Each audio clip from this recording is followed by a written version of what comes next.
de hoje nesse canal YouTube com a apresentação de um livro.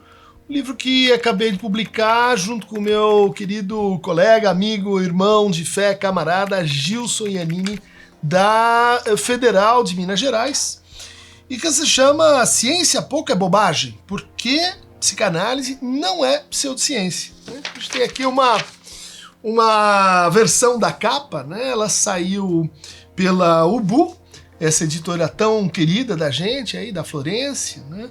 E é uma resposta ao trabalho de Pasternak e Orsi, né? Que bobagem, que elenca ali um conjunto de pseudociências, de práticas nocivas, e entre elas a psicanálise. Então a gente procurou nesse trabalho examinar o que exatamente é uma bobagem, né? A começar pelo fato de que é assim que, em geral, os pacientes se referem aos seus sintomas, né? Essa coisinha besta, essa bobagem da qual eu sofro aqui e ali, que me impede disso, que me impede aquilo. E é um trabalho que assume uma perspectiva, assim, de pensar as coisas a partir do universo, a partir, assim, da perspectiva dos nossos críticos, né? Porque a gente sabe que há várias defesas, há várias formas de pensar a cientificidade, a implantação da psicanálise no campo das ciências, melhor dizendo, né? Há bons trabalhos sobre isso, mas eles sofrem um pouco desta dificuldade de serem um pouco internalistas, ou seja, de pedirem muitos pressupostos para então dizer, olha, a psicanálise é uma ciência da linguagem habitada pelo sujeito, ou a psicanálise está, enfim, tentando reintroduzir métodos das matemáticas, da topologia, para se deslocar, né, do entendimento que ela seria uma ciência biológica para uma ciência formal, para uma ciência da linguagem, ou seja, para uma ciência que parte do ponto de vista, pelo menos, né, na sua orientação lacaniana, de que nos definimos como seres falantes, o espaço e o universo simbólico no qual nós operamos é um espaço definido pela negatividade, pela possibilidade de usar as representações negativas facultadas pelo nosso nível de linguagem, e que, portanto, seria um pouco assim deformante apreciar uma ciência como essa, ou uma Neues Wissenschaft, como dizia o Freud, um saber que tenta se tornar uma ciência, ou como vai dizer o Chevrin, né, no fundo várias ciências. É um pouco desleal julgar isso por uma epistemologia que lhe seria estranha, que lhe seria assim diferente. Mas o nosso exercício aqui nesse trabalho é fazer justamente isso, né? Levar adiante, né, o ponto de vista de Orsi, de Pasternak, e mostrar que mesmo se a gente assume essas premissas, né, hipoteticamente, o trabalho, assim, a crítica apresentada é muito ruim. Tá? Ela não se sustenta nos seus próprios termos. Para começar, a gente teria que dizer, né, que a psicanálise advogaria assim, uma posição específica dentro das ciências, talvez dentro das ciências humanas, mas, portanto, não é uma ciência no sentido mais tradicional do termo, mas também não é uma pseudociência. Então, para isso, a gente vai discutir como a ciência contemporânea, a tecnociência, ela foi se transformando cada vez mais num empreendimento normativo, né? Num empreendimento categorial, né? Baseado num conjunto de consensos. O consenso de que pesquisas com essas tais características metodológicas, elas são mais verídicas ou mais persuasivas do que se a gente assume outros compromissos metodológicos, se a gente assume outros compromissos epistemológicos, se a gente assume outros compromissos ontológicos, né? Então é uma versão que muitos vão dizer assim, olha, essa versão explica um pouco por que as pessoas estão assim cada vez mais com um certo pé atrás em relação à ciência, porque estão percebendo que ela se apresenta como neutra, muitas vezes tendo interesses atrás de si.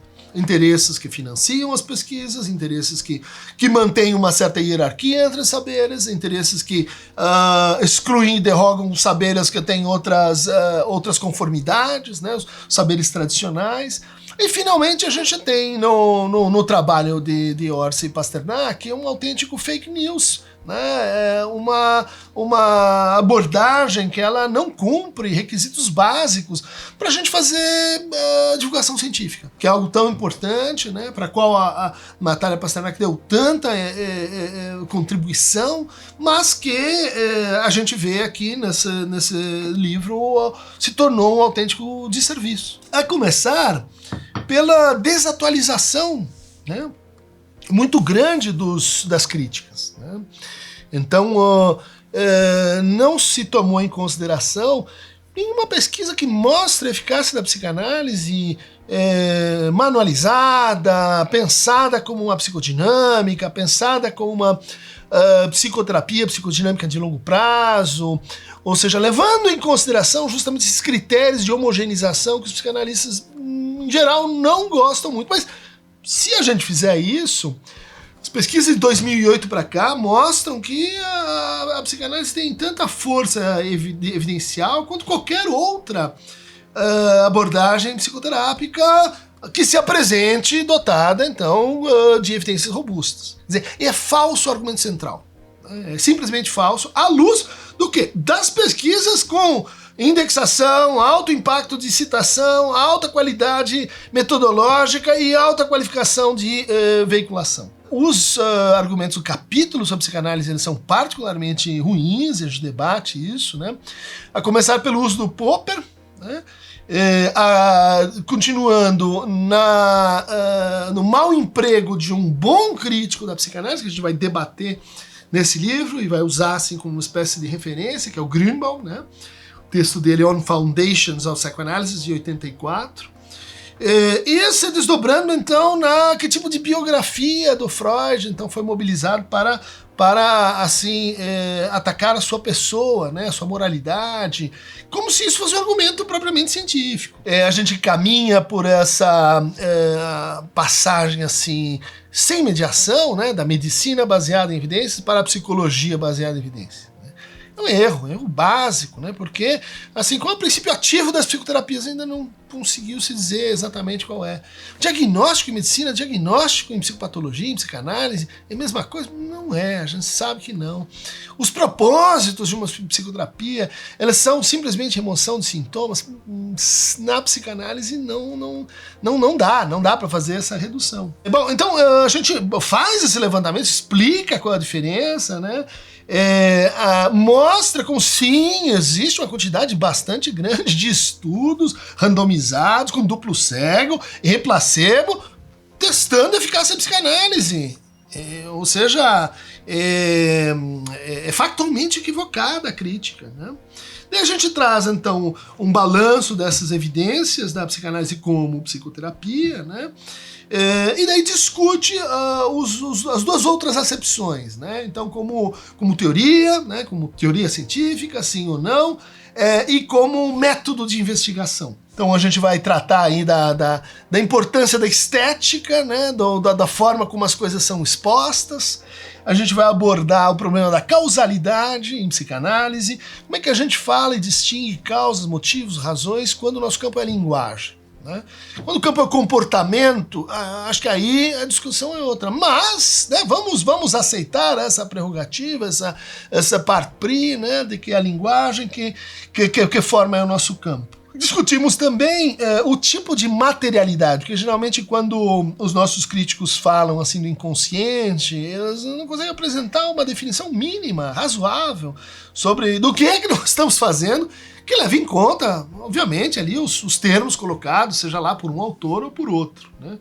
Então, a ideia de que o inconsciente é um poder, é uma força, é um ente assim, ideal, é completamente equivocado, a gente desfaz esse erro, né? A gente fala da importância, né, da lógica para entender a cientificidade da psicanálise, porque a lógica é um instrumento muito importante para pensar a linguagem, né? Então a gente fala da noção de necessidade, da noção de contingência, e apresenta aí o que seriam modelos e formalizações possíveis para levar em conta, né, de uma maneira mais leal, esse debate entre psicanálise e ciência, que precisa e que deve ser assim atualizado, né? A própria repercussão dessa questão mostra que os nossos trabalhos estão um pouco antigos nessa matéria, e que sim, Pasternak e Ors fizeram um bem, né, ao fazer uma crítica tão ruim que mobilizou um questionamento do campo, uma resposta, né, que leva então aí em conta os argumentos do ponto de vista do outro, né? Em vez de eu falar assim endogamicamente, a psicanálise, ela pensa assim, o nosso campo está definido, dessa forma a gente saiu do condomínio, tentamos fazer isso aí para mostrar que mesmo fora, ciência pouca bobagem. Não é pseudociência, né? Isso o próprio Grünbaum, que é citado aí, já tinha mostrado, né? Os critérios do Popper já se tornaram anacrônicos, né? E indiretamente a gente levanta uma pergunta final, que é o seguinte, né? A gente fala tanto em pseudociência, talvez a gente precise começar a falar um pouco mais em pseudotecnologia.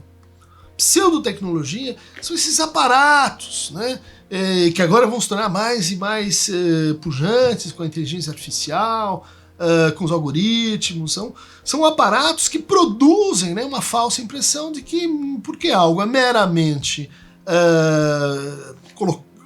posto numa chave tecnológica, isso então ganha uma força, ganha um encantamento, ganha um efeito de persuasão que nem sempre faz jus aos fatos. Então é isso aí, lançado pela UBU, Ciência Pouca Bobagem, Gilson Enini e Christian Dunker. Confira aí esse trabalho e também contribua para o debate, traga a sua opinião, coloque o seu entendimento. E para mais fragmentos científicos, metodológicos, epistemológicos e ontológicos, vamos seguir a canoa de Aqueronta Movebo.